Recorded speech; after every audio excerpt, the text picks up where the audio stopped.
Ventana Política. Hola, bienvenidos a Ventana Política, el podcast donde echamos un vistazo a los hechos que impactan la realidad política de México y el mundo. Yo soy Verónica Ortiz y en este episodio vamos a hablar de las mujeres, pero no cualquier mujer. Vamos a hablar de las mujeres que muchas veces son invisibles. Y me refiero a las mujeres en los ámbitos de las corporaciones de seguridad. Para platicar de este tema, me acompaña Sofía Puet. Ella es consultora en seguridad, inteligencia y liderazgo institucional, con ya 2 décadas de trayectoria y sobre todo una experiencia personal muy destacada. Ella fue secretaria ejecutiva del Sistema Estatal de Seguridad Pública de Guanajuato, liderando procesos de transformación institucional y coordinación estratégica. Sofía, gracias por estar en Ventana Política. Qué gusto tenerte aquí. Muchísimas gracias, Verónica, y pues felicitarte por este tema que justo y como lo mencionas, que hoy nos permite visibilizar a aquellas que trabajan en las instituciones policiales y que vale la pena hacerlo. Sin duda, y qué mejor que hacerlo de la mano contigo. Y yo decía justo la invisibilización, porque cuando hablamos de mujeres en el ámbito laboral, digamos como la fuerza productiva del país, siempre pensamos como aquellas mujeres que se desempeñan en ámbitos de comercio, ¿no? De industria, de servicios, puede ser sector público, puede ser sector privado, quizá un poco menos en las ciencias, pero sí en la academia. E incluso cuando conmemoramos, por ejemplo, el Día Internacional de la Mujer, pensamos en aquellas mujeres que marchan, ¿no? O que marchamos, en las causas de las mujeres que han sido víctimas de discriminación, de abuso, de violencia. Pero muy pocas veces pensamos en las mujeres que están del otro lado, a veces conteniendo, ¿no? Estas manifestaciones, estas marchas, o exponiéndose incluso en su seguridad e integridad para que evitar que haya justamente actos a lo mejor de violencia o que se salgan, digamos, del contexto de una conmemoración pacífica. ¿Qué tan importante es hablar de estas mujeres? ¿De qué universo estamos hablando, Sofía? Y me gustaría empezar por ese dato. ¿De cuántas mujeres estamos hablando? Evidentemente podemos hablar en el ámbito nacional versus los ámbitos estatales, pero ¿cuál es el universo de estas mujeres que participan en corporaciones de seguridad? De inicio, Verónica, y creo que lo comentas muy oportunamente, a veces en este tipo de movimientos o manifestaciones, pues estamos viendo una sola parte de la película. Exacto. Y a mí me gustaría iniciar comentándote que de este universo de policías, hombres y mujeres, hay un principio básico que no hemos volteado a ver, que a este sector se les demanda y se les solicita el respeto a los derechos humanos, pero que si nosotros hiciéramos el análisis de qué tanto se respetan sus derechos humanos, y esto de acuerdo a la Comisión Nacional de Derechos Humanos, es decir, no me estoy yendo por otros parámetros, es el primer sector que se vulnera sus derechos humanos. Y cuando hablamos en el caso de mujeres, todavía, digamos, las afectaciones a sus derechos humanos aumentan, ¿no? Prácticamente del total de policías en este país, hombres y mujeres, el 20% son mujeres. Pero aquí vienen datos interesantes, como por ejemplo, que si hacemos el análisis de todas las corporaciones municipales a nivel nacional, únicamente el 8.8% tiene como titulares a una mujer. Que en el caso de las secretarías de seguridad pública estatales, prácticamente tenemos solamente una mujer titular de las 32 entidades. Y que si hablamos en el caso de instituciones federales, hablaré en este momento de la Guardia Nacional, que es la que en su momento se indicó que sustituiría a la Policía Federal, pues estamos hablando que menos del 2% son mujeres en posiciones de mando. Y por el otro lado tenemos el contraste de que cada vez más los ingresos en los últimos años van al 50% de hombres y mujeres. Es decir, tenemos el mismo número de mujeres y hombres aspirantes a instituciones de seguridad, lo cual te hace ver, si vemos el tema de mando, que prácticamente lo que se está generando es un embudo. Entran un gran número de mujeres, pero digamos en el proceso, pues prácticamente estamos hablando de una simetría en donde muchas de ellas no llegan a posiciones de mando.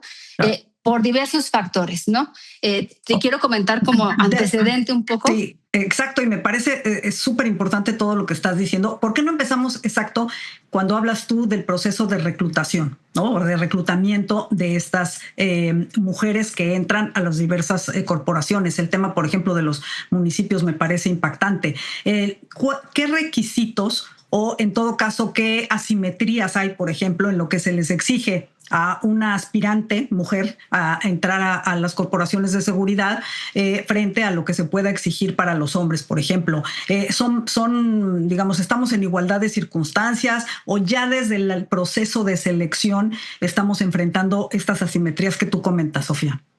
Fíjate que aquí es una pregunta muy interesante. Digamos que en términos de las corporaciones municipales, las condiciones son prácticamente las mismas, ¿no?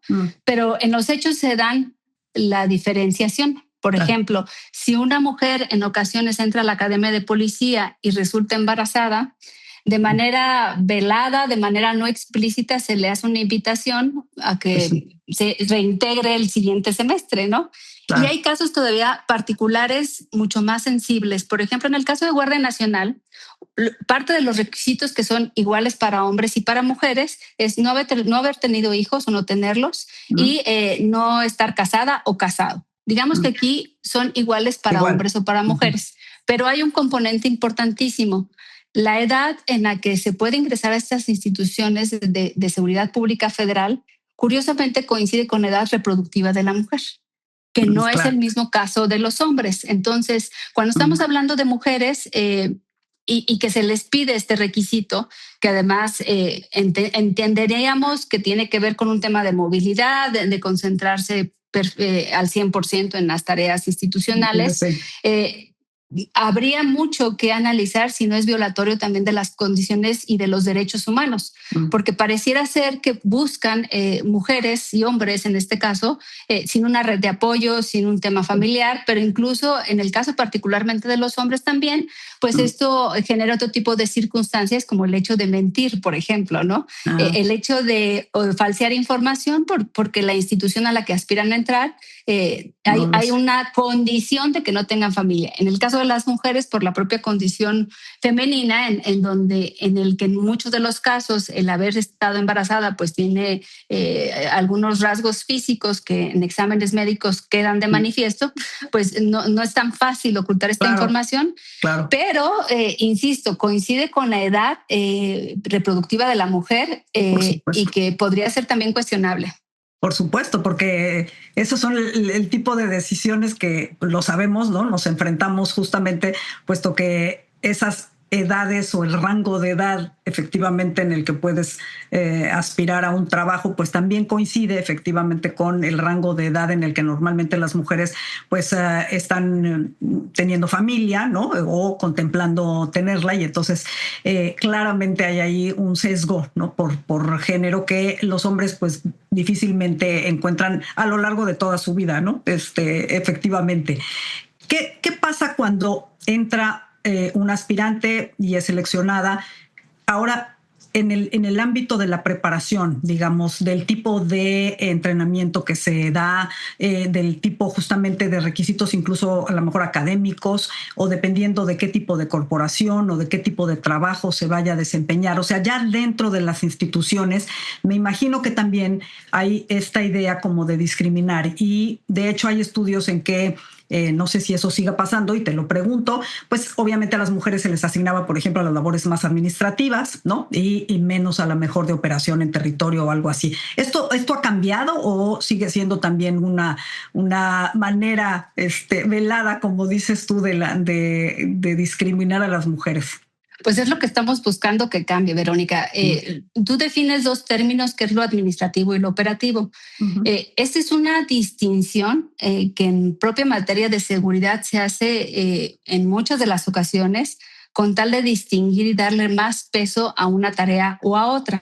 Cuando en realidad en las instituciones policiales todas las tareas son operativas, incluyendo la de las y los policías que pudieran tener funciones de administración de recursos. A veces se cree erróneamente, y yo me atrevería a decir que en esquemas pues ya anquilosados, añejos, que no han estado acorde de la modernidad, de policías, hombres y mujeres administrativos, que se les da esta etiqueta por creer que estar en una oficina analizando información no tiene un carácter operativo.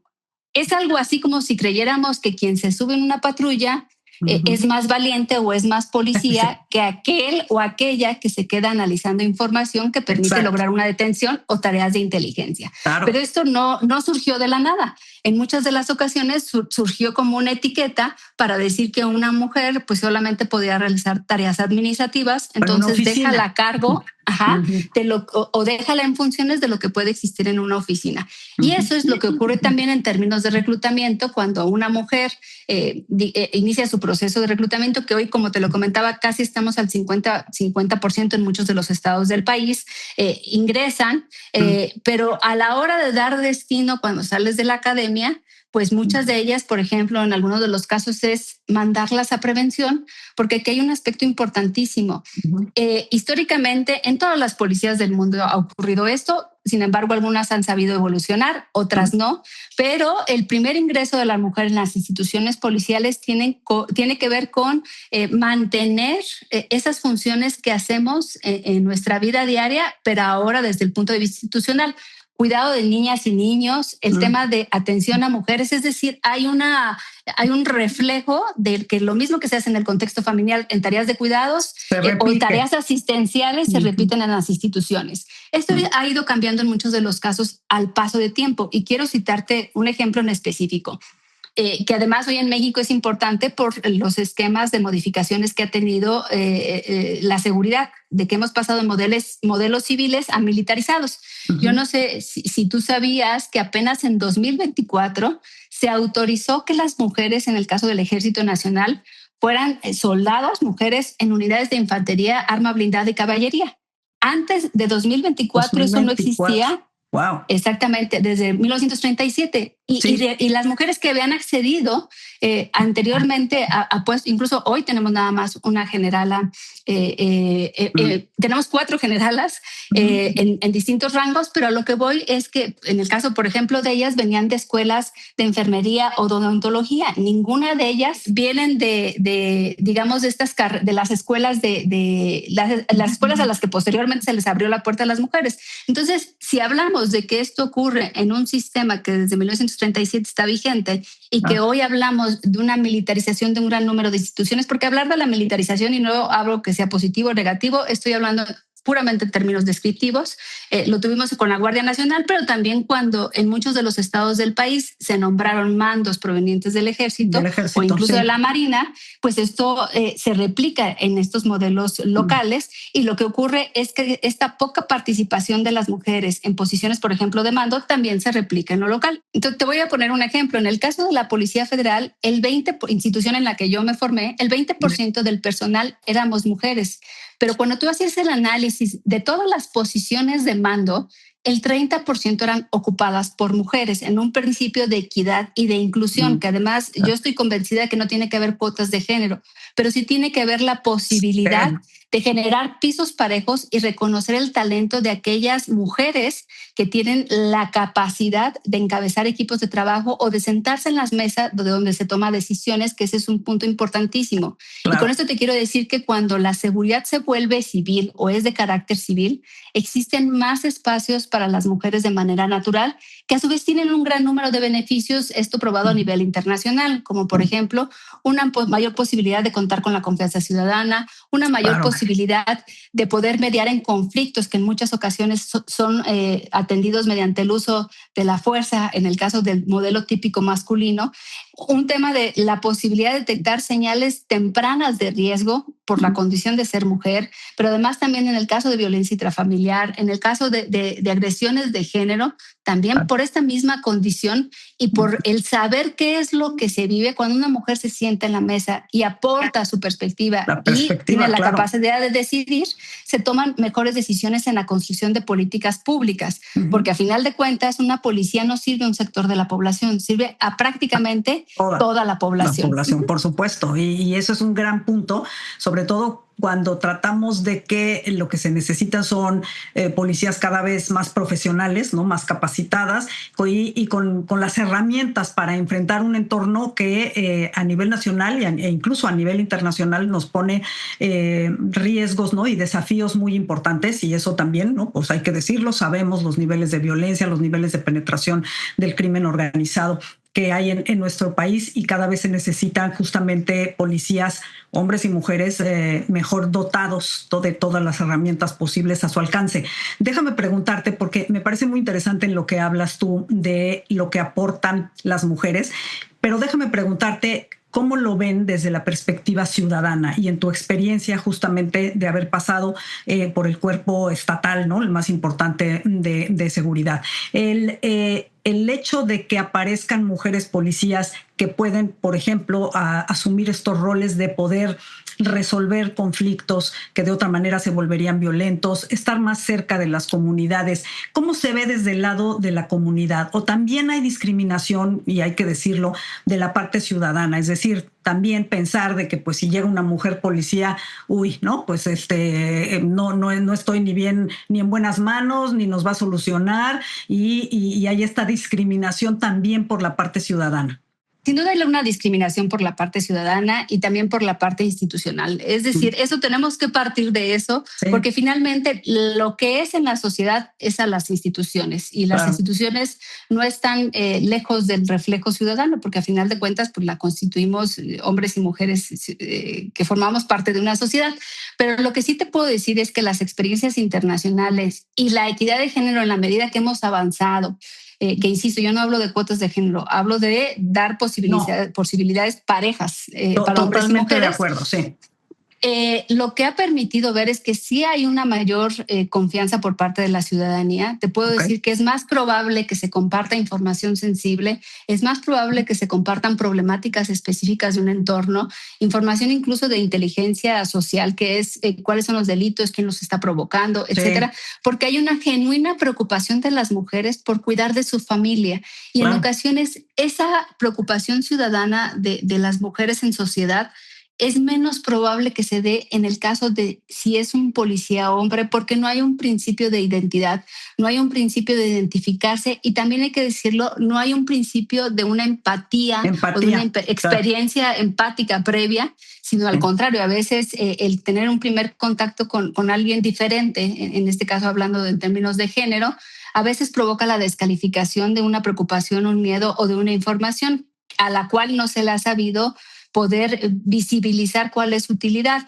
E insisto, y las experiencias internacionales nos dicen que entre mayor participación de las mujeres hay una sociedad más armónica, más equitativa y justa, y es un principio básico de democracia, porque aquí estamos hablando de un bien común que es el bien de la seguridad, y que tiene que ser construido con una mirada que tenga perspectiva de género. Sin duda, y creo que lo dices muy bien, y no se trata, como dices tú, de poner necesariamente cuotas de género, pero sí en ciertos ámbitos, y lo hemos visto con las reformas en materia, por ejemplo, de integración del Congreso, ¿no? que lo tenemos en nuestro país, de candidaturas, por ejemplo, ¿no? De asignación de candidaturas para los diversos cargos públicos. De alguna manera hay que, ¿no? detonar, ¿no? estas ideas justamente de mayor inclusión, sobre todo en ámbitos en donde de otra forma a las mujeres les tomaría muchísimo más tiempo ir escalando e ir en todo caso llegando a ocupar espacios por el mérito propio, por la trayectoria, si no son ni siquiera no visibilizadas. Hay un tema que lo has mencionado ya un par de veces y lo quiero ligar porque me parece que dentro de los desafíos que estamos enfrentando ahora, hay enormes desafíos en materia de inteligencia y en materia, por ejemplo, de ciberseguridad. ¿Qué tanto espacio hay para que las mujeres entren a formar parte justamente de estos cuerpos, ya no como si fuera nada más el trabajo de oficina que hablábamos, sino como un trabajo verdaderamente especializado, riguroso, científico, que demandan sobre todo los riesgos que hay ahora, porque mucho incluso del crimen organizado, lo que estamos viendo es que redes de lavado de dinero, ¿no? de crimen organizado internacional, requieren muchísima información y procesamiento de esa información por gente verdaderamente capacitada. No sé qué tanto haya espacio para mujeres en estos ámbitos. aquí te daría una buena y una mala noticia. Iniciaría por la más negativa, ¿no? Okay. Que en términos del Estado mexicano, particularmente en el sexenio pasado, se perdieron muchas capacidades federales en materia de inteligencia y de ciberseguridad, ¿no? Con el paso de Policía Federal a Guardia Nacional, todas estas áreas estratégicas pues fueron esfumadas, ¿no? Se esfumaron prácticamente con el tema de pérdida de personal, pérdida de mucho talento, sin importar el género, y que se han tenido en este sexenio que volver a reconstruir. Y que digamos, oye, aquí viene la buena noticia. Perdón, nada más que te digo, porque una cosa es la inteligencia militar y otra cosa es a lo mejor la inteligencia civil. La inteligencia civil, pues, exactamente. Exacto, o los temas de ciberseguridad, ¿no? Entonces sí, no nada más se trata de que desaparezcas corporaciones, las cambies y entonces todo queda igual. Puede haber esa pérdida justamente de capacidades, ¿no? Una gran pérdida de talento porque además estamos hablando de una inteligencia que en muchas de las ocasiones permitió formar cuadros no solamente en México, sino a nivel internacional, reconocido por gobiernos internacionales, incluido el de Estados Unidos, ¿no? Sí. Y que esta pérdida de talentos pues provocó que generáramos huecos en materia de inteligencia para combatir al narcotráfico, para combatir, como bien lo decías, redes de lavado de dinero, para combatir temas de ciberseguridad. Entonces, digamos que esa es la mala noticia que en la que hoy pues trabaja la Secretaría de Seguridad Pública y Protección Ciudadana del Gobierno de México, que sí está incorporando perfiles de hombres y mujeres, que esa es la buena noticia, ¿no? Hoy podemos ver una mayor cantidad de mujeres en posiciones de mando en las instituciones. Hay entidades locales, por ejemplo, un poco de manera muy concreta el caso de Guanajuato, en donde de las 3 subsecretarías, que es Inteligencia, Prevención y Seguridad, 2 de ellas son ocupadas por mujeres, inteligencia y prevención.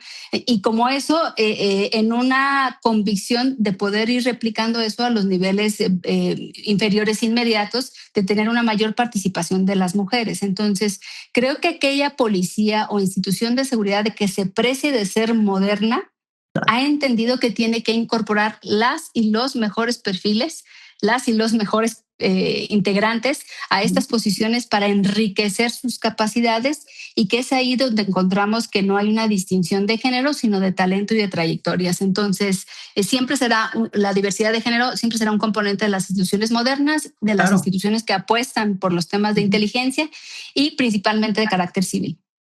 Sí, totalmente. Y además esta inclusión es para sumar, evidentemente, como bien decías, porque finalmente son diferentes perspectivas que se suman y aportan, ¿no? Es decir, no se trata de quitar empleos, o porque también se puede ver desde ese lado, sino al revés, ¿no? De complementar en estas tareas. Déjame preguntarte, ya las mujeres que accedieron a estos estadios de poder hacer una carrera dentro de estas corporaciones, hay otro momento también en el que creo que hay desigualdad, y tú me lo dirás. Finalmente, a la hora del retiro, o yo no sé si tanto en hombres como mujeres de estas instituciones de seguridad, están cubiertos, tienen tú hablabas de la diferencia, por ejemplo, en los sueldos, pero me parece que también a la hora del retiro, la manera en la que pueden las mujeres o los hombres que integran las corporaciones de seguridad jubilarse y tener a lo mejor un ingreso que algo permita, ¿no? de continuar la vida después de la jubilación. Cuéntanos cómo están ahí las cosas entre hombres y mujeres que ya se retiran del servicio activo. Pues de entrada, en teoría, en términos de jubilación, hombres y mujeres tendrían exactamente los mismos derechos, ¿no? Y que además ese tendría que ser el ideal de la carrera policial, que inicie con el proceso de reclutamiento y que finalice cuando se jubilen. Sin embargo, aquí hay varios factores. El primero de ellos es que en México la política sí incide en materia de seguridad. Cada 3 años o cada 6 años estamos haciendo un reset en las instituciones, que justamente lo que provoca es que no haya una certeza sobre la carrera policial. Hay una gran cantidad de personal que rota, no por sus capacidades o no por su desempeño, sino porque simplemente los mandos cambiaron, cuando no tendría que ser así. Tendríamos que tener instituciones mucho más sólidas en el tema de que el personal no se cambia porque cambia la cabeza, sino al contrario, se fortalece, porque eso fortalece a las instituciones y fortalece a la ciudadanía. Ahora, si hablamos ya en específico en el tema de jubilación, si estamos hablando de que las mujeres tienen un menor sueldo que los hombres, en términos generales, porque además eso es real, o sea, no es una idea que tengamos, muchas de las mujeres están en escala básica. Incluso cuando hablamos de porcentaje de personal que ni siquiera tiene un rango otorgado, porque eso también es real, vemos que es un mayor número un mayor porcentaje de mujeres. Y eso al final también repercute en el tema de la jubilación, porque si no tienes un grado, tu sueldo es menor, evidentemente el recurso con el que sales después en tu jubilación es menor. Y eso hablando en el mejor de los casos que tengas un programa de jubilación. Exacto. Porque hay instituciones policiales que no tienen incluso programas realmente, que su tipo de contratación es todo menos la correcta y que no está pegada a estos principios del deber ser. Y yo te agregaría aquí algunos elementos, aquellos momentos en donde la carrera policial de la mujer tiene pausas, ¿no? Por ejemplo, el tema de embarazo, ¿no? Claro, hay quienes se van de permiso o su licencia de maternidad y regresan a las instituciones y ven que regresan a una tarea que va por debajo de sus capacidades reales. O del nivel que tenían, ¿no? Exactamente. Exacto. Se van con unas condiciones y regresan con otras, ¿no? En el tema de cuidados familiares, pues también evidentemente es en las mujeres en quien se concentra de mayor forma, ¿no? Tanto en el tema del cuidado de los hijos como el cuidado también de los padres, porque eso no está exenta. Y eso en muchas de las ocasiones también provoca que las mujeres incluso tengan que interrumpir su trayectoria laboral y dejen de cotizar por un tema de atender temas familiares. Hay entidades que sí han logrado un tema de guarderías de tiempo completo, lo que le permite a las mujeres policías poder tener turnos que no interfieran o que no les provoquen una preocupación con el cuidado de sus hijos. Porque lo que tenemos también en muchas de las ocasiones son mujeres con altas capacidades, pero como son quienes se consideran las principales cuidadoras de sus hijos, no pueden acceder a un turno diferente al que coincida con los horarios de sus hijos y por lo tanto no pueden ascender en responsabilidad, en grado, etcétera. Entonces, el generar, y a esto me refiero justamente con condiciones similares, ¿no? Sí, claro, una guardería de tiempo completo te permite poder contar a este tipo de acciones, ¿no?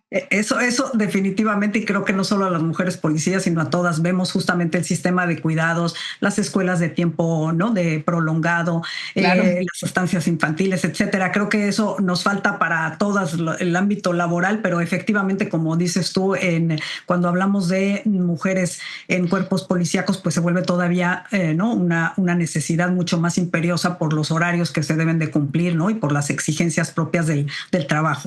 Oye, para terminar, porque desafortunadamente pues nos come el tiempo, quiero preguntarte, ¿cuál sería tu mensaje después de haber pasado por los cargos que has pasado para alguna mujer, ¿no?, alguna chica que nos esté viendo y escuchando, que le interesara justamente el por qué no entrar a este tipo de carreras en el ámbito policíaco o de investigación, ¿no?, o de científica forense o lo que sea derivado de este tipo de trabajos? ¿Cuál sería tu mensaje? Y si es un mensaje optimista todavía, de decir hay espacio y busquen un lugar.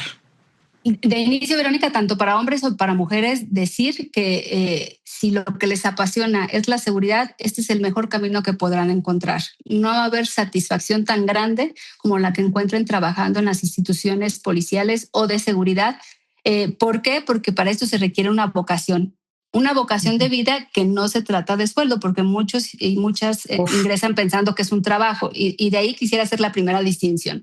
Si es en realidad la vocación la que te permite ingresar, incluso si eres mujer con todos los retos que hay, vas a tener una carrera plena. Pero además agregaría un compromiso que tendría que adquirir cada mujer que ingrese a estas instituciones, que sí es aprender, es ser leal al deber ser, a la función que se te es asignada, leal al Estado mexicano, etcétera, etcétera, pero también comprender que tu condición de ser mujer tiene que ser tu mayor fortaleza cuando te han querido decir que eres más sensible buscando minimizarte. Es decir, aquello que te han querido señalar como la indisposición principal para ingresar a las instituciones policiales es lo que hoy se necesita. Y agregaría un factor adicional, que cada mujer que ingresa a las instituciones policiales tiene que aprender a ser solidaria primero con las mujeres que están dentro de las corporaciones. ¿Por qué? Porque el sentido de sororidad, el sentido de solidaridad y el sentido de compañerismo tiene que darse primero al interior para poder hablar de que las mujeres estamos avanzando al parejo en las instituciones policiales. Creo que tenemos que ingresar con una conciencia diferente y avanzar todas juntas para que nuestra institución, nuestra sociedad, nuestro país cambie en un sentido positivo. Pues qué inspirador mensaje y te agradezco muchísimo esta plática. Me parece que da para mucho más y te estaremos buscando para, espero que sean contar más buenas noticias en relación sobre todo a las mujeres y a un tema que es vital para la sociedad y para que el país pueda finalmente progresar, ¿no? Entonces, en estos ámbitos de la seguridad hay espacio para las mujeres y te agradezco muchísimo, Sofía, haber estado con nosotros. Muchísimas gracias a ti, Verónica. Muy agradecida por este espacio y por permitirme hoy hablar de las que siempre nos cuidan y a las que también tenemos que cuidar, que son las mujeres policías. Así es, nunca mejor dicho. Yo a todos ustedes les agradezco el habernos acompañado y los invito a contactarnos a través de nuestras redes sociales. En X, antes Twitter, la cuenta de Sofía es Sofía Huet, Sofía con PH y su apellido con doble T al final. Y la mía, @Verónica Ortizó y @Verónica Ortizó MX en Instagram. Ahí esperamos sus preguntas, sugerencias y comentarios. Y también, desde luego, los invito a seguir todas las redes del Heraldo Podcast y a vernos y a escucharnos todos los miércoles a través de las plataformas de streaming de su preferencia. Hasta la próxima. Heraldo Podcast, un lugar para tus oídos.